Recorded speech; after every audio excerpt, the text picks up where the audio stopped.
Hey, what's up guys? It's Nightwing2303 from WearTesters.com. Happy Halloween. How you like this hoodie? Pretty badass, right? I grabbed this at Hot Topic, just in case you're wondering. But that's not why we're here. We're here because we got a performance review on the Adidas J-Wall 2. So with that being said, let's go ahead and get right into it. So as most of you know, if you saw my last so as most of you guys know, I wasn't really feeling the traction from the J-Wall 1, but the J-Wall 2 fixed all of that real quick. What we've got here is just full-length wave bone, and it is really soft. So if you guys are planning on using these outdoors, it's probably gonna burn out real fast. However, indoor courts, these things are freaking fantastic. Even if it was on a dusty court, dust didn't really clog anything that was up right here. The midsole and outsole mimics that next-gen Pure Motion that was pretty short-lived. So you got plenty of flexibility and ground cover pretty much all the time. There literally won't be a time when this outsole is not in contact with the ground, which means that you're getting the most bang for your buck out of the traction. Now the only issue that I came across was at the rear of the shoe. If there is dust present, it clogs this section up real quick, and with that you'll receive some slipping here and there. No, I don't run, heel to forefoot, but I do use my heel when I'm trying to stop. Now while I like to think that I have super duper reflexes like this dude here, perimeter and spectates, that puts Roy Hibbert in a position where he has to stay there. What I really look like was this dude here. No, man. I told you. This is our studio. Yeah.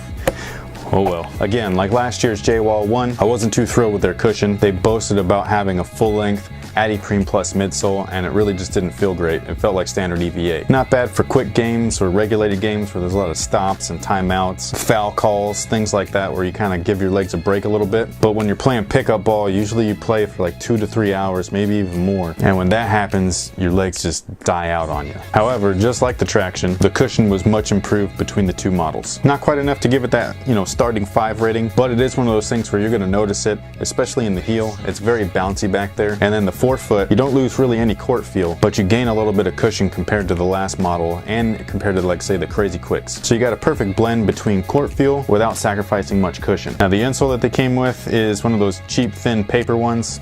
Throw that away and put in something a little bit beefier. It's going to give you just a tad bit more comfort as far as stepping comfort. Just know that the cushion on these guys is great for guards who want court feel without sacrificing too much cushion. A little bit of a difference between these and, say, the D-Rose 6. Performance review on those coming soon. Be patient. Now as far as materials, I really feel like a broken record when it comes to Adidas, but it totally depends on the colorway. I haven't had a chance to try out any of the other versions, and I won't, so please don't ask. But there are a couple of different options available. So the first version is this guy right here. These are basically synthetic everything all along the entire upper. Not my favorite type of material, but it gets the job done and it's pretty durable. It shows very little signs of wear for those of you that seem to be shocked that, shoes crease when you flex. However, if you're looking for a shoe that's basically made out of wood, try a pair of T-Max. Those things don't move at all. Now what I dislike about this material is just the way that it flexes. It doesn't feel natural with the foot, and when you have something like Prime Knit to compare it to, this just seems second rate. Now their second option is the synthetic and mesh blend. Again, I don't have a pair, so I don't have anything to compare it to. It's just based off an assumption, but they look like they're going to flex and move a little bit better than, say, this stuff here, this plasticky material. What I'd recommend though is going in store, trying them on, maybe feeling the material. That's the only surefire way for you to know which material you might prefer over the other. Me personally, I just know that this is not for me, and especially after wearing it, totally a no-go. As far as their fit is concerned, in my opinion, it's just a little bit awkward. Lengthwise, they fit great. Widthwise, they start off a tad bit narrow, but then once you start wearing them and breaking them in,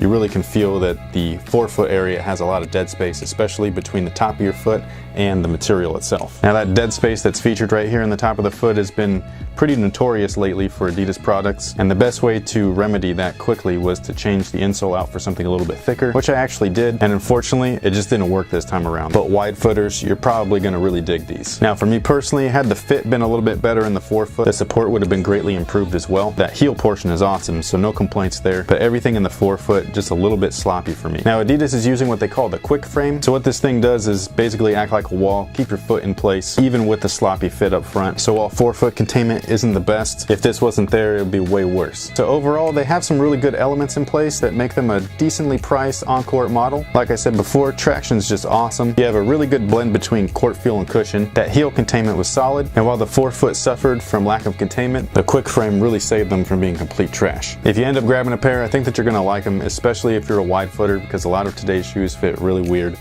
Real narrow, real snug, and this is one of those shoes that's kind of catered towards wide footers in my personal opinion. So thank you guys for watching, thanks for all your support, and until next time guys, have a good one.